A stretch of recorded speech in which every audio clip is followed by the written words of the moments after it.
Hai, selamat malam anak-anak SNB dan juga anak-anak lain yang mendengar cerita dongeng pada malam hari ini. Kita akan mendengar satu dongeng yang berjudul Keledai Bertelinga Panjang. Pak Pedi baru saja membeli seekor keledai muda. Keledai itu nantinya akan membawa barang-barang dagangannya. Pak Pedi biasanya melewati terowongan yang menembus gunung untuk menuju ke desa di seberang gunung. Keledai Pak Pedi itu diberi nama Elka. Menurut Pak Pedi, Elka sangat cantik karena bertelinga panjang dan menjulang lancip ke atas. Hidung Elka juga sangat lembut. Hari ini adalah hari pertama Elka bekerja. Pak Pedi meletakkan barang dagangan di punggung Elka, lalu menuntunnya berjalan menuju terowongan di kaki gunung. Semula semua berjalan lancar, namun saat akan melewati terowongan, Elka tiba-tiba nggak mau berjalan lagi. Elka terdiam di depan terowongan. Pak Pedi berusaha mendorong tubuh Elka agar mau masuk ke terowongan. Namun, keledai muda itu tetap bertahan. Pak Pedi akhirnya menyadari sesuatu. Astaga! Aku baru sadar kalau terowongan ini agak rendah. Elka nggak bisa lewat karena telinganya akan tersangkut di langit-langit terowongan, kata Pak Teddy. Pak Pedi berusaha membujuk Elka. Ia mengusap-ngusap kepala Elka dan berbisik, "Elka sayang, kau harus melipat telingamu supaya kita bisa melewati terowongan ini. Kita harus membawa barang-barang dagangan ini ke desa seberang." Sayangnya, sebagai keledai, Elka sangat keras kepala. Elka nggak mau mendengar perintah Pak Pedi.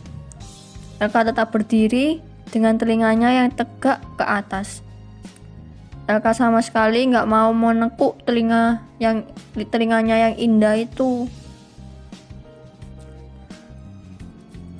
Pak Pedi sangat bingung. Ia berpikir sejenak dan akhirnya mendapat ide. Ia membuka barang dagangannya di punggung Elka dan mencari sesuatu. Akhirnya Pak Pedi menemukan sebuah alat pahat. Ia lalu mulai bekerja. Pak Pedi memahat 2 cekukan alur di langit-langit terowongan batu itu. Ia bermaksud membuat 2 alur itu sepanjang terowongan sampai ke ujung satunya. Kedua aluran itu kira-kira cukup untuk dilewati kedua telinga Elka. Kedua alur itu akan jadi seperti rel buat telinga Elka. Belum lama Pak Pedi bekerja, tiba-tiba datanglah seorang polisi. "Maaf, Pak Pedi, Bapak tidak boleh sembarangan memahat terowongan. Ini melanggar hukum, karena Bapak merusak sarana kepentingan umum," kata Pak Polisi. Pak Pedi sangat bingung, dituduh melanggar hukum. "Elka, kedelaiku tidak bisa lewat di bawah terowongan ini. Telinganya terlalu panjang. Saya cuma membuat 2 alur di langit-langit terowongan supaya telinganya bisa lewat," jelas Pak Teddy. Pak Polisi melepas topinya dan menggaruk kepalanya karena bingung. Ia berpikir apa yang harus dilakukannya untuk membantu Pak Pedi.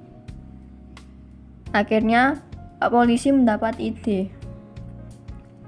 "Pak Pedi, apakah Bapak punya sekop?" Kalau punya, lebih baik Bapak menggali tanah di sepanjang terowongan ini. Ketebalan galiannya secukupnya saja, supaya ada ceruk sampai di ujung terowongan. Jadi LK bisa lewat tanpa harus menekuk telinganya. Saran Pak Polisi. Sayangnya pemikiran Pak Pedi betul-betul sederhana. Ia malah cemberut dan menggerutu. Kenapa aku harus menggali tanah untuk membuat ceruk? Apa Pak Polisi tidak lihat? Yang panjang itu telinga LK, bukan kakinya. Pak Polisi gak mau membuang waktu. Ia gak peduli apa yang dipikirkan Pak Pedi. Pak Polisi segera menggali ceruk tipis di tanah di sepanjang terowongan. Pak Pedi terpaksa membantunya. Beberapa saat kemudian, pekerjaan mereka selesai. Dan hasilnya kelihatan. Ada parit tipis di sepanjang terowongan. LK pun bisa lewat di terowongan itu dengan membawa barang dagangannya. Telinganya tetap berdiri tegak tanpa menyentuh langit-langit terowongan. Walaupun begitu, Pak Pedi tetap tidak mengerti mengapa LK bisa muat tanpa menyentuh langit-langit terowongan. Padahal yang digali adalah tanah, bukan langit-langit terowongan. Nah, teman-teman SNB, dari cerita ini kita belajar untuk jangan pernah menyerah. Kita belajar juga tidak boleh menyerah. Jangan pernah putus asa ya. Kalau tidak bisa, coba lagi. Demikian cerita dongeng pada malam hari ini. Sampai ketemu. Selamat malam, selamat tidur. Goodbye.